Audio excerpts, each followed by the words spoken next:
When you play the Game of Thrones, you Subscribe and like. or you die.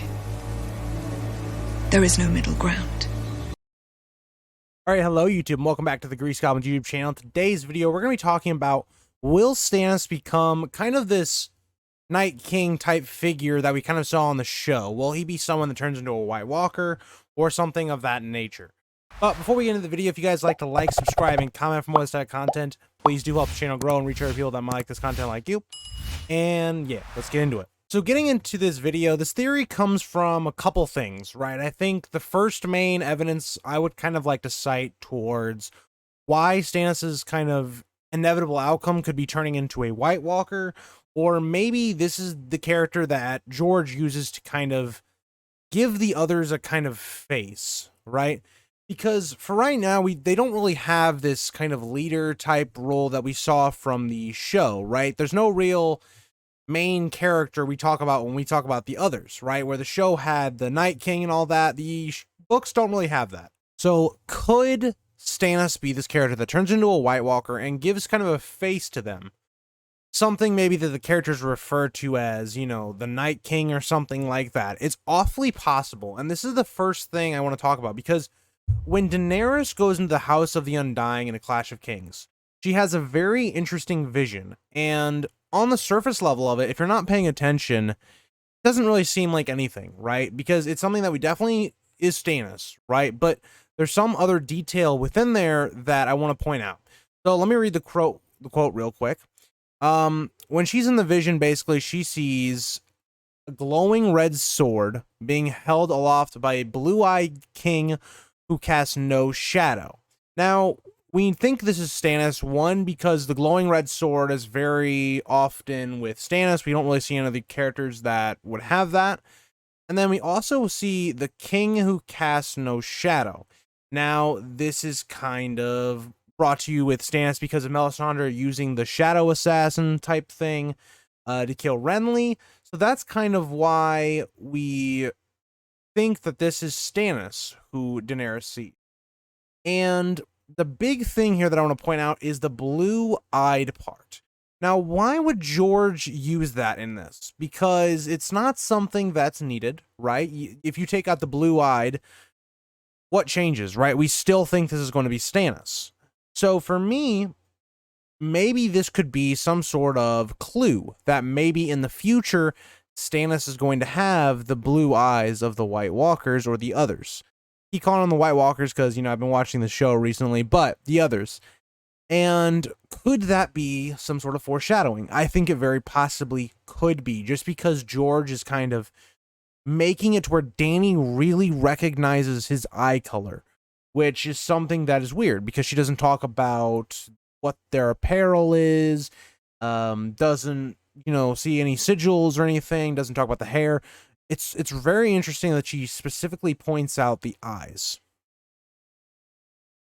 Now, the next thing I want to talk about is that he also, Stannis, has kind of hooking up residence in the Night Fort. And with this being said, he's also said he wants to use kind of the passage at the Night Fort, which, you know, is what we saw from the last Night King. Now, if you don't know about the Night King, he's very different from the show in the past, where it was kind of this Lord Commander that kind of was with an other, and the past was kind of used to get this other south of the wall. And Stannis has said he wants to possibly use this. So this could be something that we see Stannis becoming an other, and maybe he uses this past to get more of his forces south if he was to become kind of this king of the others type thing.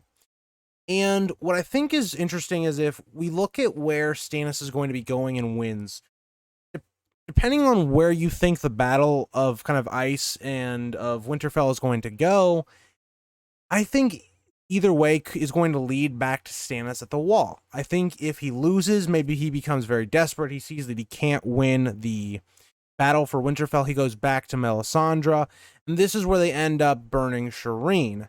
Now, personally, I think he's going to win the battle for Winterfell, but I think he is going to bring his forces still to try and hold the wall, or he'll keep all his forces within Winterfell and try to hold there. Personally, I think he would go back to the Night Fort and go to the wall to try to protect it, because it is your best defense against the others, well, before it comes down by Euron, which is what I think is going to happen, but who knows in that situation. Now, we know that Shireen is going to be burned.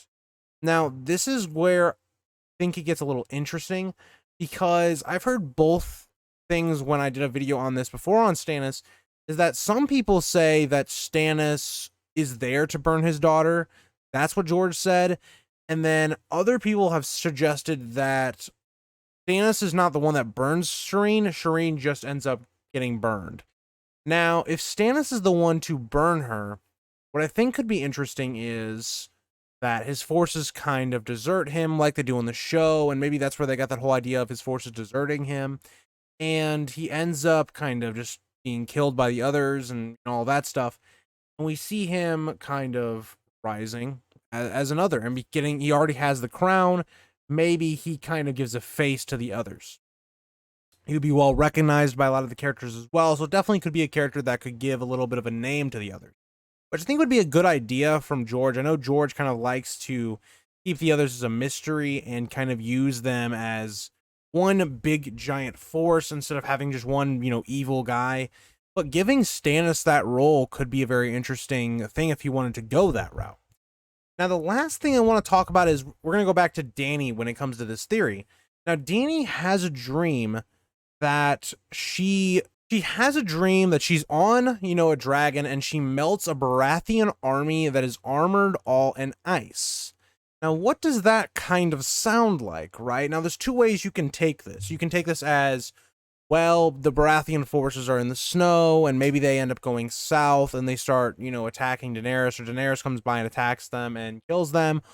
Or the opposite is Stannis uses his forces, or the remaining parts of his forces that he has, maybe after burning Shireen, or maybe that doesn't happen with Stannis there, and Stannis keeps his bulk of his forces, and then, the others end up winning that little battle with Stannis and his forces.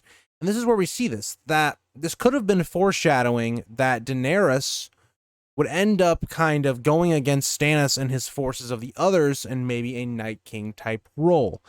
But I'm not sure. We have a lot of questions still going on. Maybe there's still some possibility that Daenerys kills Stannis in the story. I don't think that's going to happen, though. I just think there's so much more that would have to happen for Daenerys to make it to the north to kill Stannis, or maybe even the Riverlands if Stannis does go south, which, again, I don't think it's going to happen just because of the threat of the others. It doesn't make a lot of sense for me for him to go further south. So I think if this dream ends up happening, and if it is foreshadowing, I think really this has to be because Stannis turns into an other. Because if you look at what Daenerys still has to do within, Essos, she has a lot of things still left to accomplish there. And then I think by the end of Winds, I think she does end up, landing in Westeros. I think that's kind of the last chapter we might see. I think for me, keeping Stannis alive and having a force there to oppose Daenerys when we already have Aegon kind of fulfilling that role, this doesn't make a lot of sense for me. But let me know what you guys think. Let me know what you guys think about the stuff I cited in this video, if you think it means other stuff or whatnot. Also, I hope my voice was okay in this video. I have been sick. Well, I would say sick, but I would say my voice has been kind of messed up for like the last week. So I really haven't had time to record. And yeah, I hope you guys all enjoyed this video. See you guys in the next one. Bye, guys. If you think this has a happy ending, you haven't been paying attention.